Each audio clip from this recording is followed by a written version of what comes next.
મારું નામ ભરતભાઈ વાઘજીભાઈ કામડિયા. હું સહેજ રાજપરાના સરપંચ તરીકેની હાલમાં સેવા આપું છું.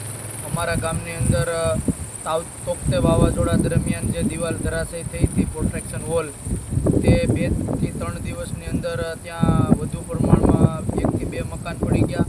આજે પણ એક મકાન પડ્યું છે બાબુભાઈ દાનાભાઈ ચૌહાણનું. કાલે પણ દુગાભાઈ જેઠાભાઈ રાઠોડનું મકાન પડ્યું હતું. દરિયામાં કરંટ આવવાને કારણે 2 મકાન ધરાશયી થયા અને તોકતે વાવાઝોડા દરમિયાન 7 થી 8 મકાનો ધરાશયી થયા છે. પ્રોટેક્શન દિવાલને અત્યારે વૈકલ્પિક ધોરણે ટેટાપોલ અથવા ત્રિકોણીયા પથ્થર નાખી અને દરિયાનું પાણી રોકવામાં આવે એવી મારી સરકારને વિનંતી છે. જો આવી રીતનું નહીં રોકવામાં આવે તો આગામી દિવસોમાં ભૌગોલિક રીતે રાજપરાની અંદર ભૌગોલિક રીતે ગામના 2 ટુકડા થઈ જશે અને 200 થી 250 પરિવારને સ્થળાંતરિત કરવાની સ્થિતિ ઊભી થઈ એવી શક્યતા છે.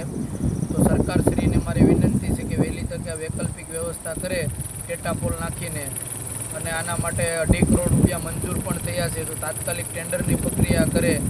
આના માટે અમારા ધારાસભ્ય શ્રી કારુભાઈ રાઠોડ અને મુખ્યમંત્રી ભૂપેન્દ્રભાઈ પટેલ પણ સક્રિય છે.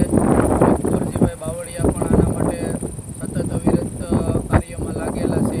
તો તાત્કાલિક ધોરણે અમારું કામ થાય એવી અમારા રાજપરા ગામ વતી વિનંતી છે. જય હિન્દ, જય ભારત. માં motor driving, safe and sure driving.